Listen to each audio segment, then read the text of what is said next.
What's up guys, Skill here with another video for you guys. Today's video is about the biggest ripoff of 2015 for me in video gaming, and I want to ask you guys the same question as well, so you guys can answer in the comment section below.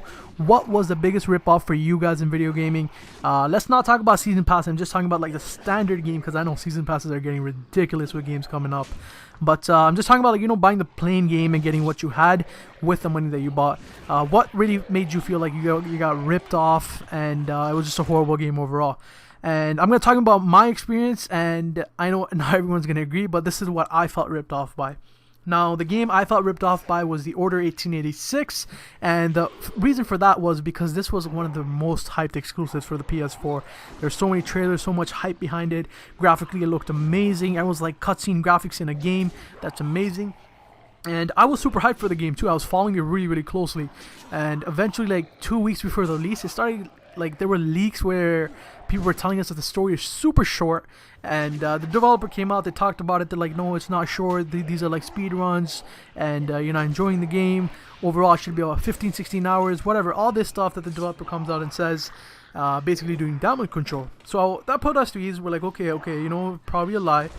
But then a week closer, the leaks that were there before, they were being confirmed by other sources, and everyone's saying no, the game is short, 8 hours. Some are even beating it in 4, some beating it in 5, and that's where the story changed for the developers. These guys started saying it's more about the quality, not the content, all this stuff. So I kind of got worried, but I had to pick up the game for the channel because I wanted to record it, and I had been hyping it up on the channel as well.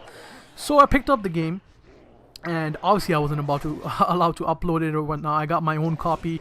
I wasn't under embargo, but I wasn't allowed to talk about it on the channel either.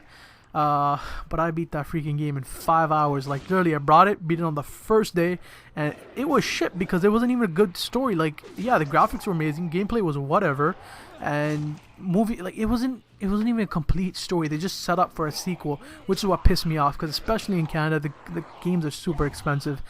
This was after the price increase. The games were going for like $69.99 plus tax, which was $70 before, but then at the time for this game, I think they went up to, I think, $80, and currently we're like at 90 plus, and it's just crazy, like, pricing wise in Canada. But yeah, it's a lot for a single game, and for that game, for me to beat it in 5 hours and have nothing else to do, like, I don't really care for trophies, so I'm not gonna go back and play the same 5-hour story again and be the hell bored out of my mind. Because Dying Light, no, what am I saying? What was that game called? Until Dawn. Yeah, Until Dawn was a decent story. It was about 7-8 hours, I think, but that had so much replay value. Like, you could go back and change the entire story and kill everyone in that game. This, it was gonna be the same thing. There was nothing you could change, and that just pissed me off because I paid about $70-80, and the only reason I got it was for the channel. So I was actually luckier than some of the other Canadians who bought it, because once you buy the game and you try to return it right away, you're not gonna get the money back. You're gonna get like half of what you paid, but even then you feel ripped off. $45 for 5 hours of campaign, and it wasn't even that good, and didn't even finish off the campaign. That's what really pissed me off. Like, the story wasn't even concluded. What they did was just set it up for a sequel, which at this point I really don't think is gonna happen, because obviously I think the sales were horrible. It was traded in a lot because people were beating it right away and just trading it in. There was no point of keeping that game. But yeah, so that's my experience. That's what I felt ripped off by in 2015 in terms of video gaming.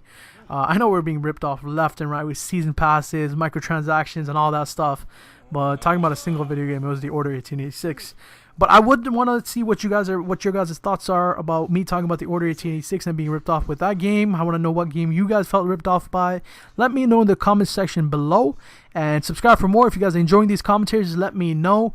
I'm currently on vacation, so this commentary was recorded on the 21st of November, and I'm going to try to get access to internet connection and then answer your questions below. That's it. Thanks for watching. Please rate, comment, subscribe. Thank you.